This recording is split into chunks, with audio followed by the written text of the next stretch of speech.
This is the DRF Players Podcast. Hello and welcome to the July 8th version of the DRF Players Podcast.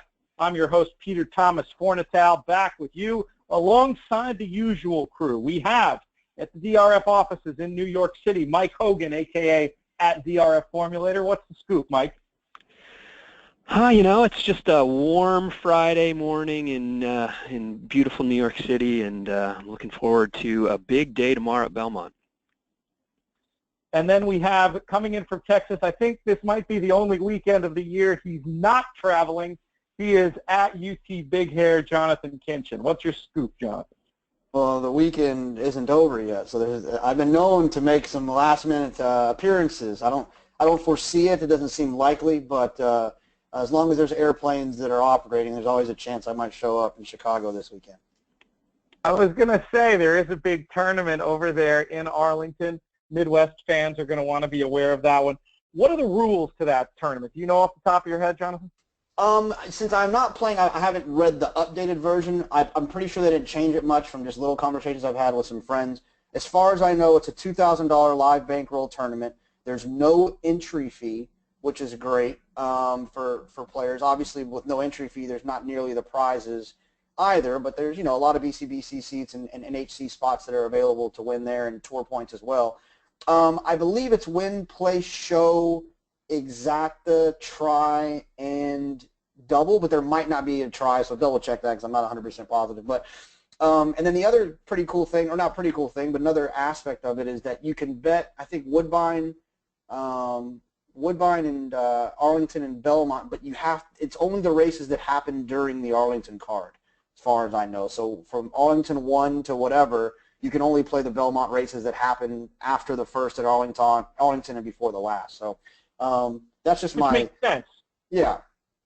Yeah. I mean, if you're a host track, especially one like this, a contest like this, obviously they're looking to get you to bet money at Arlington, and to ensure that they get people betting the most money on the Arlington live card, you're going to want the final race to be a race from Arlington. So that's the logic there. I think the way the calendar falls, most of the interesting races on the day will still be within that window, if not all of them. So it's something to check out. I know some loyal podcast listeners and even some folks who've been guests on the podcast will be making an appearance at Arlington this weekend. Of course, we have action in the Daily Racing Forum, Tournament Universe, tournaments.drf.com. Go there for a host of qualifiers and feeders, lots of good stuff going on. Very happy. I'm sure you guys noticed that the public leaderboards finally made their way into the new DRF Tournaments platform. Fantastic opportunity to not only see how your friends are doing and follow some of the big names on the NHC Tour scene, but also, as I wrote in a column on DRF.com this week, a chance to learn, a chance to really see how some of the top players choose to play their tickets. For some of the newer players, that might be a really good learning tool. So whether you want to do that or just go on there and root against Jonathon Kinchen, you can now see public leaderboards on the new DRF tournament site. Jonathan, how psyched are you about that? No, that's the best. It's fun when you're having a good day and you have some friends call and you can tell they're following along. And one of the fun parts about tournaments that kind of got me hooked was the excitement of seeing your name on the top of leaderboards and knowing that other people are seeing it as well. And so that's been nice for sure. So the only negative is when I'm having a bad day, I tell my friends I'm quitting horse racing. They can log on an hour later and tell that I was lying about it. So that's the only bad part. All right, now it's an abbreviated show today due to travel situations and whatnot. We are going to get into the 4 public handicapper races in a minute, some terrific racing action this weekend. But, Mike, there was a follow-up note you wanted to get to that we weren't able to get to in the last show. I wanted to give you an opportunity to talk about that before we dive into the races this week. What was the race, and what did you want to say about it? Well, I just wanted to take a couple minutes to chat about the Highlander at Woodbine on Sunday, I believe. It was one of the undercard stakes on the Queen's Plate card, and Lady Shipman was running against the boys. I don't know if either of you saw the race, but she was 1-2, and she finished 5th, I believe, leading to some big show payouts, and just wanted to get your take and you know, what's your thought on Lady Shipman? Does she maybe not travel as well, or maybe is the long I guess it's been really a year she's been traveling all over the world, really. That was her 3rd country in the last few months. And what's your take? Or is maybe the 6 furlongs just a hair too long for her? Well, Jonathon? Yeah. I mean, I don't really think it's, look, the race that she had at Belmont, you know, first back from Dubai, that's the one that she was supposed to run poorly in, and she ran well there. So, you know. Well, but she faced three horses. She faced 3 fillies in that field, and she, you know, I mean, she had it all her own way. That's fair. No, it's fair, but I mean, I just think in terms of timing, that's the race that you expected her to do poorly in. That's fair. Maybe it was the distance, but she's won going 6 before, so I don't think that was really the problem.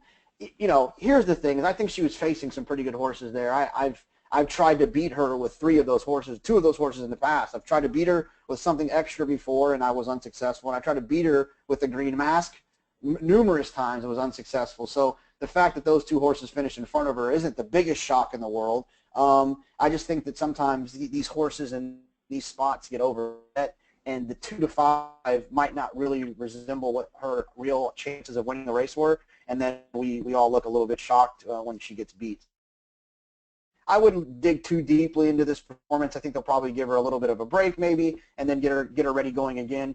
I think the biggest question for Lady Shipman is this year is going to be a little bit different because they're going back out to California, and it's going to be 6.5 down the hill, which we've a bunch of times kind of longer distances than the 5. So that's probably her biggest obstacle that she has to look forward to coming in November. Your points are dead on about Lady Shipman, and for me, to be honest, I didn't get a chance to see the race, but my inclination would be to say not to let, everybody's entitled to a clunker, wait, see where she comes back, see how she's training before she comes back, read the vibes in the camp, and make a decision accordingly from there. With that, I think we should dive into these public handicapper races. Like I said, we've got an abbreviated show for you here today. The first race we're going to talk about is the Belmont Derby. It is a Grade 1 going 1.25 miles on the grass. We will start with Mike for this one. Mike, who did you come up with for the Belmont Derby? Well, this is a tough race, and this is one of many really good races at Belmont tomorrow. If you haven't checked out the card, and I would imagine anybody listening to this podcast already has, but if you haven't, be sure to take a look because there's some really fantastic races. 13 horses entered, and for me, my big opinion is I don't really want anyone coming out of the Pennine Ridge. I'm not sure any of those are able to compete at this level. It was kind of a blanket finish where you had a runoff 90-to-1 shot finishing within a length of the actually 100-to-1 shot finishing within a length of the finish. I just wasn't impressed with any of the performances out of that race. I know Highland Sky is the one that you want to take because he went a little wide and had to run down that loose leader, but I'm just not sure he's good enough, and I think he's going to get bet down from the 8-to-1 morning line. So for me, it comes back to a horse that I've liked in the past that I'm going to take another shot at a pretty big price, so I think is rounding into form nicely, coming off a win in the Arlington Classic last out, and that's Surgical Strike. I think he'll get a good trip. He'll be a little bit closer than he was in the American Turf, where he just wasn't able to get to Camelot Kitten or Beach Patrol. I don't think he needs to be that far out. I think Jose Ortiz will keep him a little closer. He'll probably sit more like he did in some of the other races, particularly even in the ones on the synthetic at Turfway Park, where he was sitting maybe 6 or 7 off early instead of 14 off at the half-mile call. So I think he'll get a good trip, and he'll be absolutely worth a play at anything close to the 15-to-1 morning line. But I think the race really goes through the Europeans, and particularly the one that I like the most in here might be number 7, Long Island Sound, who for Aidan O'Brien, has now had 4 races. He's coming over here off of a decent third-place finish at Royal Ascot. I think this is really where they were targeting, and maybe as the coming-out party for the Son of War front, and out of a half-sister to Zenyatta. Highland Sky a little wide, you say, Mike? I think he was in Suffolk County at some point during that trip the last time. Well, I think that's because you were looking for him to win and you bet on him. But look, yeah, he's the one you want to take out of the race. But I think the 8-1 is probably a little optimistic on that morning line. And I don't know, maybe he'll prove me wrong, but I just wasn't in love with any of the runners out of that race. Jonathan, we talked about the Pennine Ridge and its aftermath, you and I both agreeing that we thought that he ran the best and that the winner, Camelot Kitten, had maybe gotten a little bit fortunate there. Are you with Mike? Is that a race to look to, are you looking to oppose those runners coming back here in the Belmont Derby, or are you willing to give one of them, maybe our old friend Highland Sky, another chance? Yeah, no, I mean, look, the obvious feeling here is that Highland Sky is my, he's like that automatic bet back off of his last 2 trips. The only problem is that, the New York contingents and, bettors and this big race, I just feel like people are going to see that. I feel like people are going to find it. I think there's nothing to really be in love with in this spot. There's no Lady Eli like in the Oaks last year or anything like that. And I think Highland Sky is going to take a little bit of money. I don't think 8-1 is what you're going to get. I think it's going to drift down a little bit. Obviously, if it drifts up, I'll take it. So for the sake of the podcast, the sake of us having to make a selection, this is a really difficult race for me because, to be honest, it really depends solely on workout reports and what the tote board tells me, and I don't have either one of those things at the moment. I will tell you this. There's 2 horses that I'm going to look at. I'm going to look at Rallis. I thought that he kind of got a weird trip. We talked about him last time Yes. at Santa Anita when that 40-1 shot won wire to wire, and Rallis got out late and was really, really running at him late. So I'm going to look for Rallis a little bit in this spot. If I can get 20-1, I'll try to build some things around him. But the one that I really want is Beach Patrol. If you look at Beach Patrol figures prior to the Penn Mile, those figures fit in this field and they actually kind of lay over the field.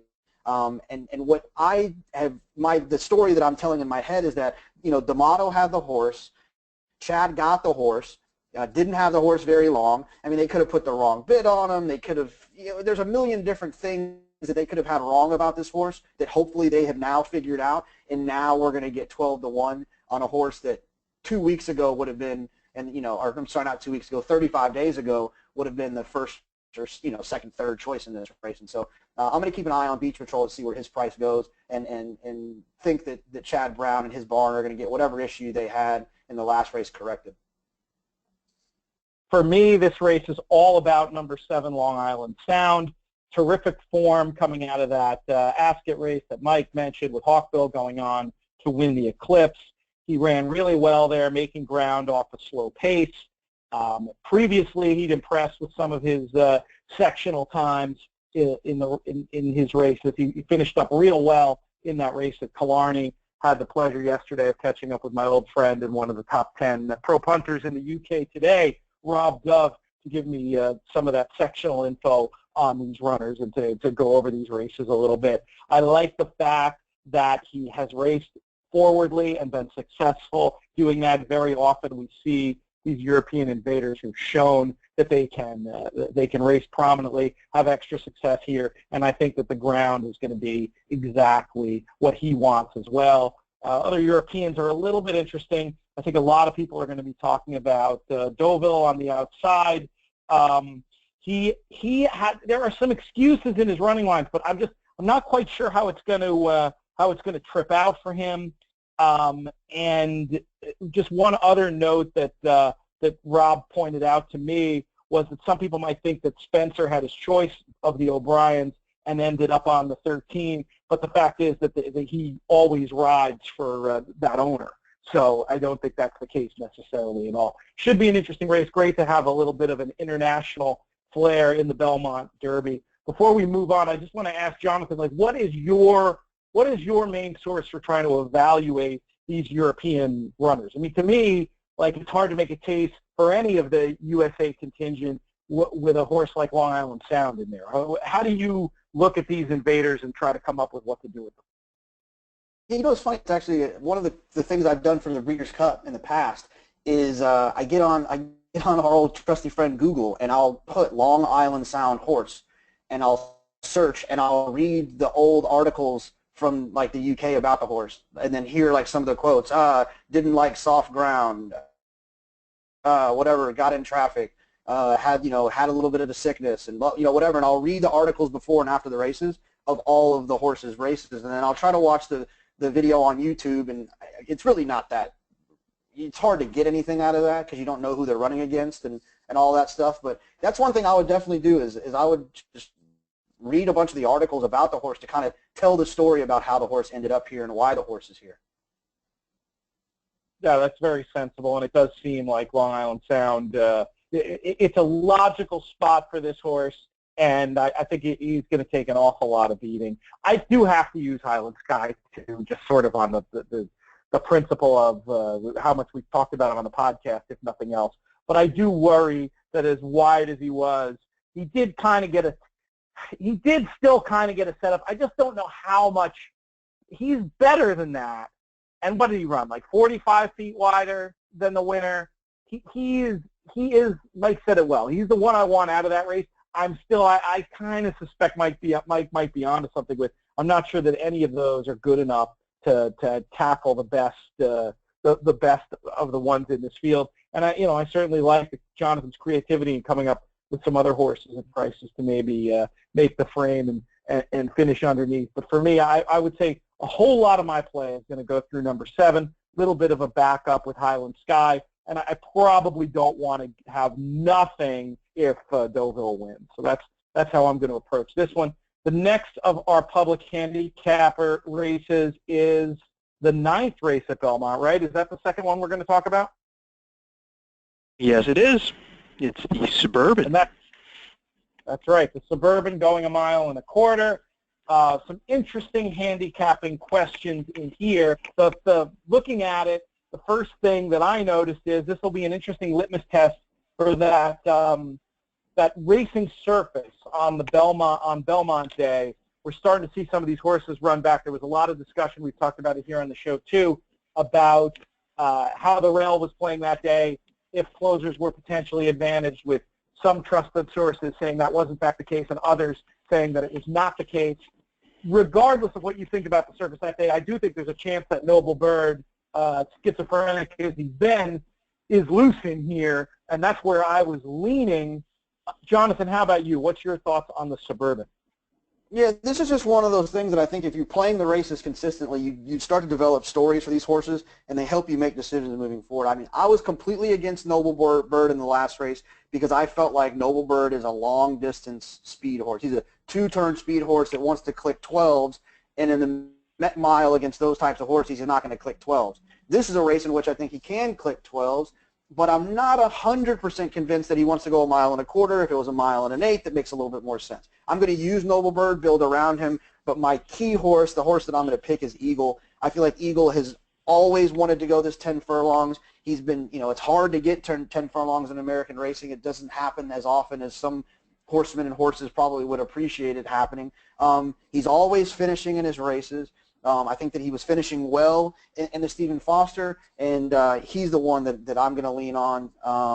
And I would assume that I'll get an okay price there with FNX and Noble Bird and maybe even Shaman Ghost taking some money.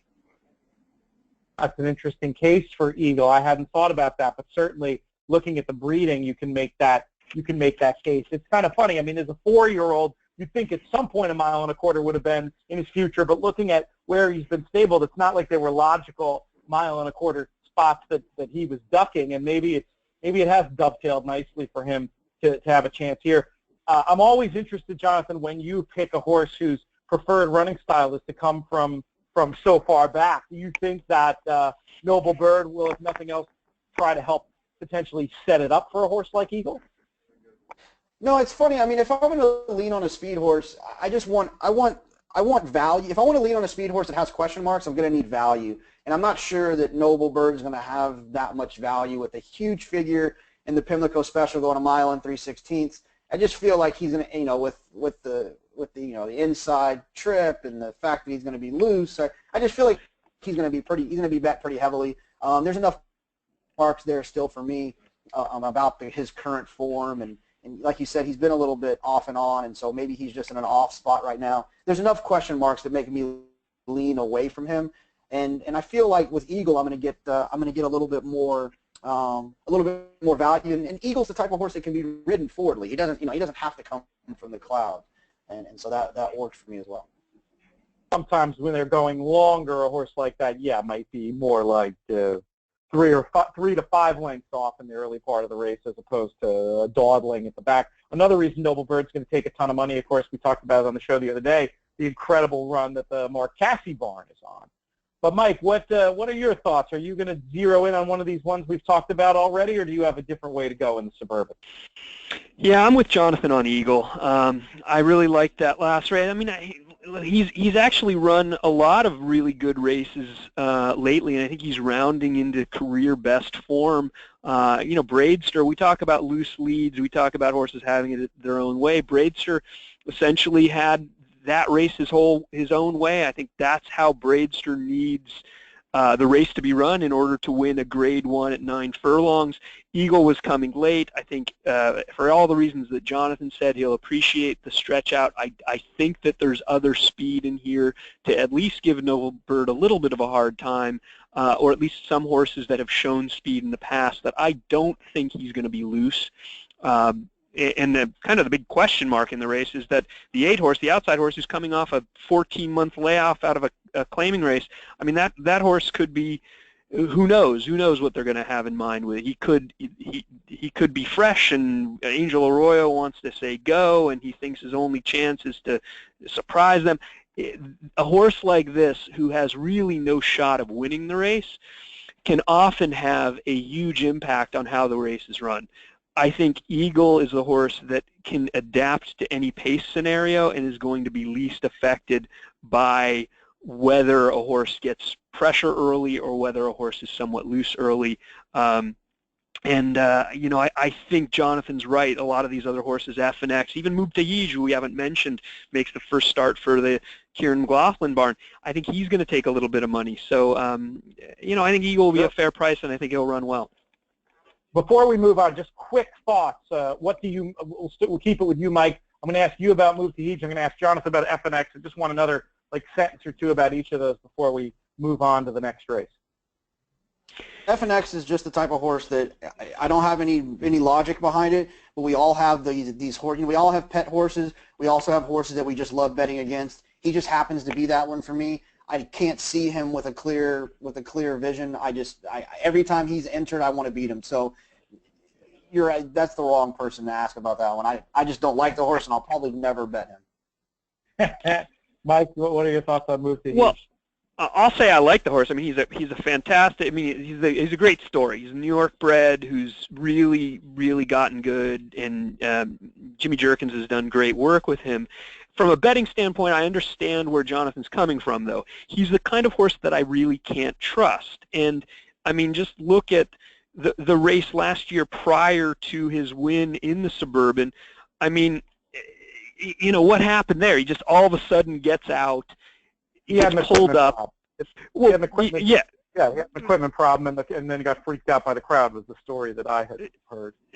Right. But it's like I'm going to use a baseball analogy here. He's a little like Steven Strasburg, who on his best day can shut down the offense and is one of the best in the game.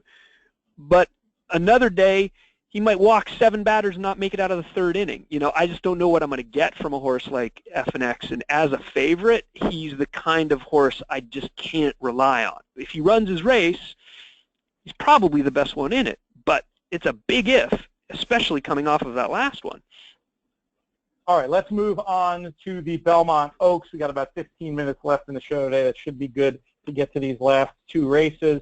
Mike, we'll keep it with you. Who did you come up with here? Well, just like the Belmont Derby, it's not very interesting for me because, and even more so than the Belmont Derby, where I think you can make a case for some of the American horses. For me, it really does all go through the Europeans, particularly the Aidan O'Brien runners. I think the winner is going to be either number 7 Ballydoyle or number 13 Coolmore. And so because of that, my pick is going to be Coolmore, who is just the kind of horse that you're going to get a good price on. Breeding-wise, if you're looking for the best bred filly in the race, go no further than Coolmore, and it's Jonathan's pet play. When you've got, Coolmore's been around this game for a long, long time. Tabor and Magnier have been buying well-bred and racing fantastic horses for a long time. They waited to name their operation after a filly, and they chose this one.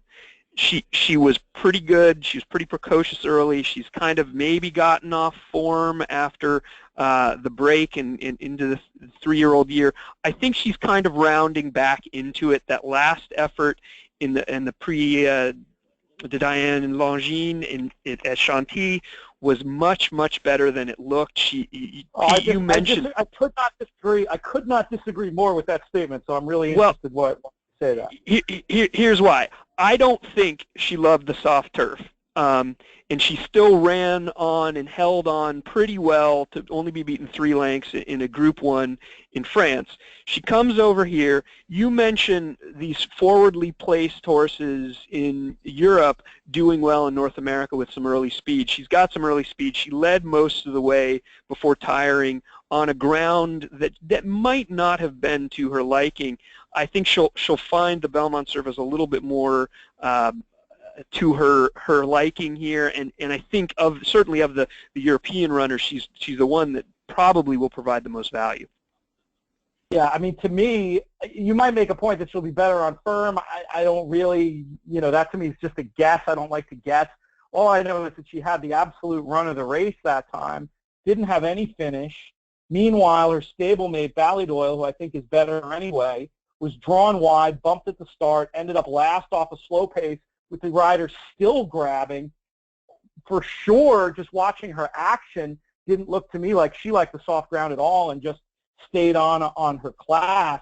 I think it's likely that Ballydoyle's the second best 3-year-old filly in the UK behind Minding, and I think just absolutely lays over the field here and should take absolutely all the beating in the Belmont Oaks. Jonathan, can you break the tie between those two Europeans, or do you have someone from the local contingent you want to tip in this spot?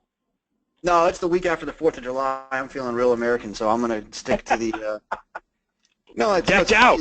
Yeah, absolutely. Mike pointed out that they named the filly, Coolmore, but what about the filly they named Ballydoyle, which is like a training facility of theirs? I mean, that's a pretty special name for them as well. So, for me, look, those are both horses I'm going to use in multi situations and stuff like that. I'm not sure about the value I'll get in tournaments and the win pool or whatever, but I've always had a thing for Decked Out. I caught a huge trip on Decked Out March 12th where she just had an awful trip and Kent never asked her.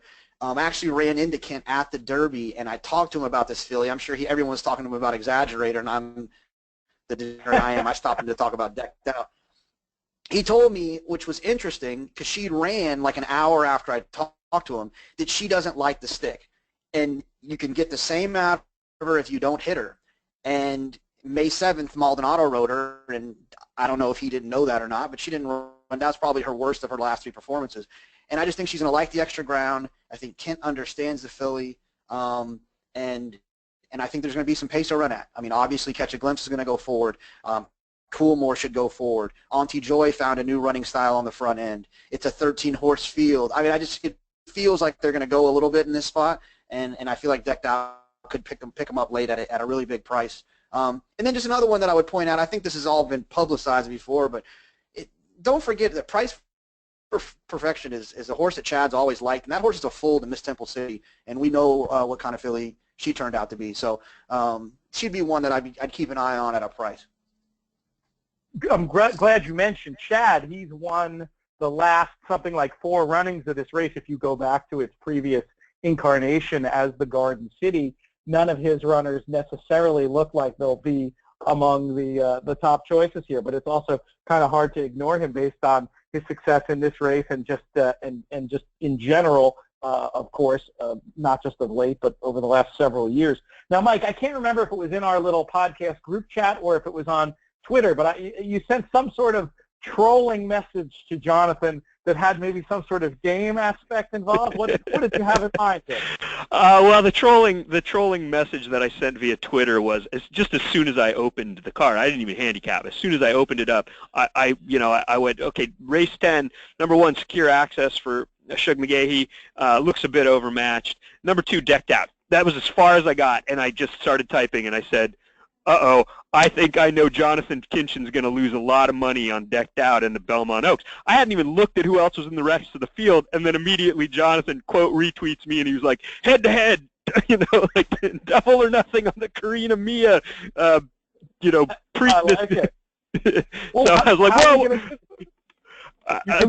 You could do Ballydoyle. You could take Ballydoyle. He could take decked out, highest finish, or do you guys have a more clever way of doing it? Oh, if he gets Ballydoyle and I get decked out, then I get odds because she's 3-1 and I'm 15-1. I'm fine. I'll take Coolmore. I think the other thing I'll say, Pete, let me say, by making the case for Coolmore, I am by no means knocking Ballydoyle, who I think is the most likely winner in the race. But the problem is she's going to be maybe 2-1, and Coolmore is going to be maybe 5 times that, if not more. So that was really more the case for Coolmore as much as anything, but I think you're right. For all those reasons you mentioned, Ballydoyle is the most likely winner in here. It's no knock on Catch a Glimpse, who I think might be, at least from what we've seen so far, the best North American-based filly in the race. I don't know if that means that she wants the mile and a quarter. I don't know if that means she's going to win tomorrow. Most likely at the price she's going to be, I'm going to be playing against her. But I think she's worth a mention in this field, obviously, because she's going to take a lot of money and she's undefeated on the turf.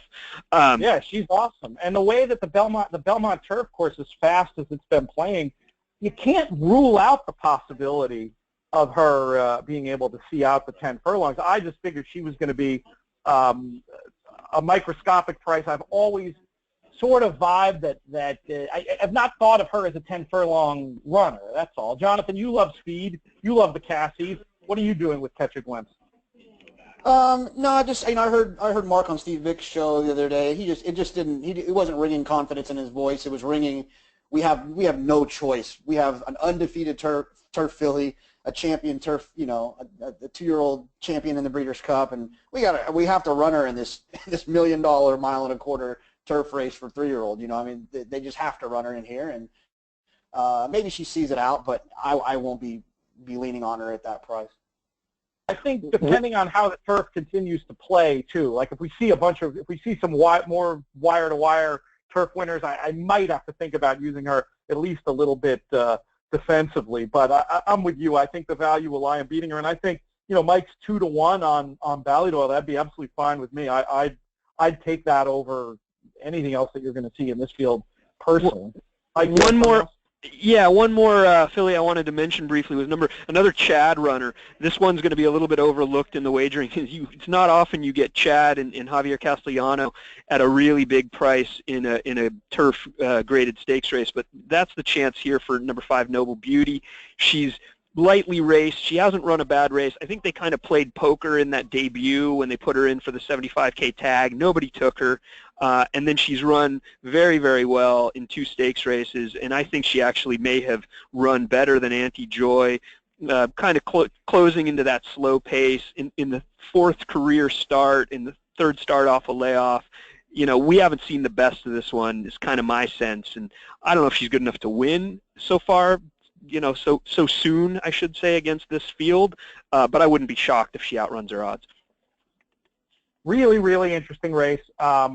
I just want to at least say the name Time and Motion before we move it along. As impressive as she's been, another I could see putting into my multi-race bets on the backup tickets, whereas I think I'll probably try to get away with Ballydoyle as the lone A. And just to confirm, so what is the bet here? Your double or nothing, your 10 Jelly Bean Karina Mia bet from the Derby undercard, and you're going head-to-head. Mike's got Coolmore, Jonathon's got decked out?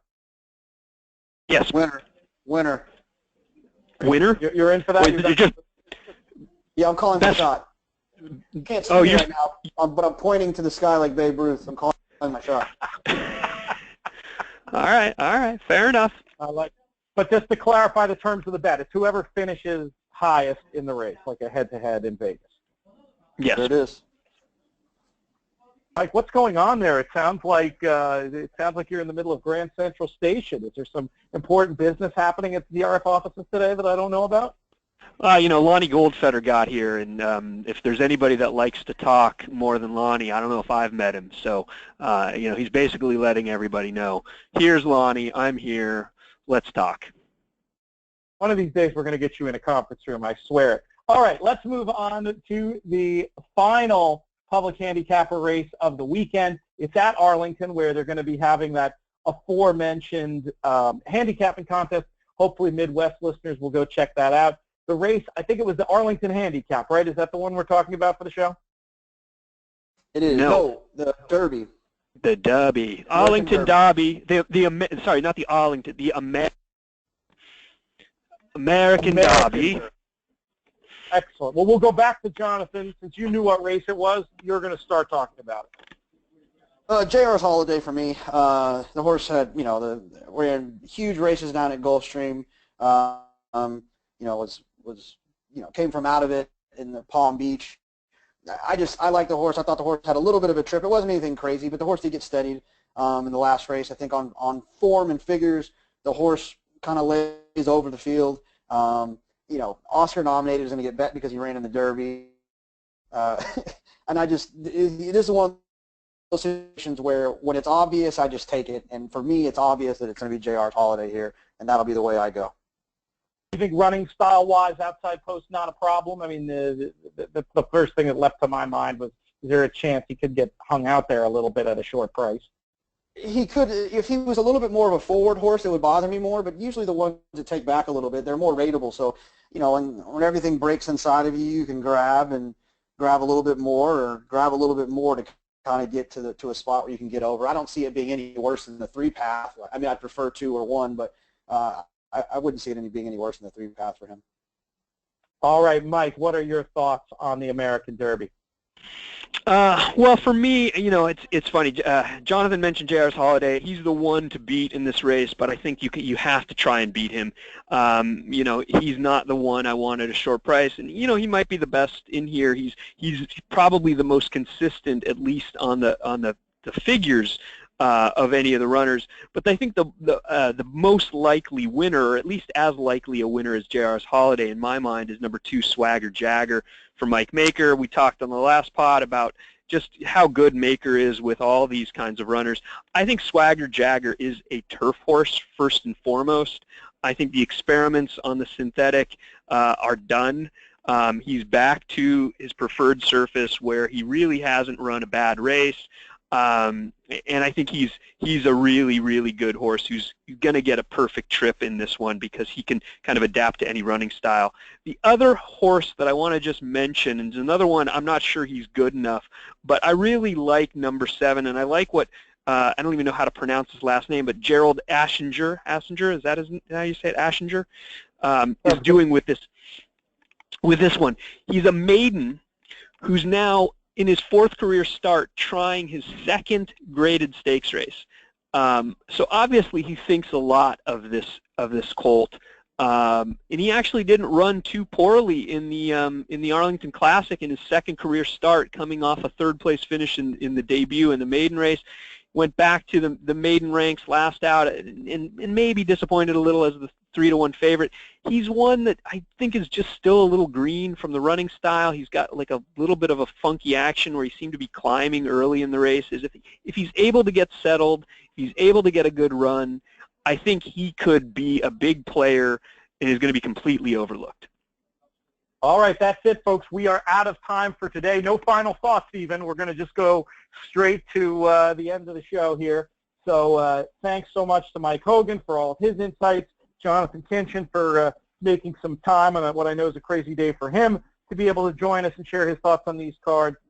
Thanks so much, of course, to all of you for joining us and listening to the pod, interacting with us on Twitter. You can find me at Looms Boldly, Mike at DRF Formulator, Jonathan at UT Big Hair. We hope you join in the conversation. We'll be looking for some questions maybe to answer when we return next week. We should be back with a Tuesday show, hopefully. Hope you do great this weekend, and may you win all your photos.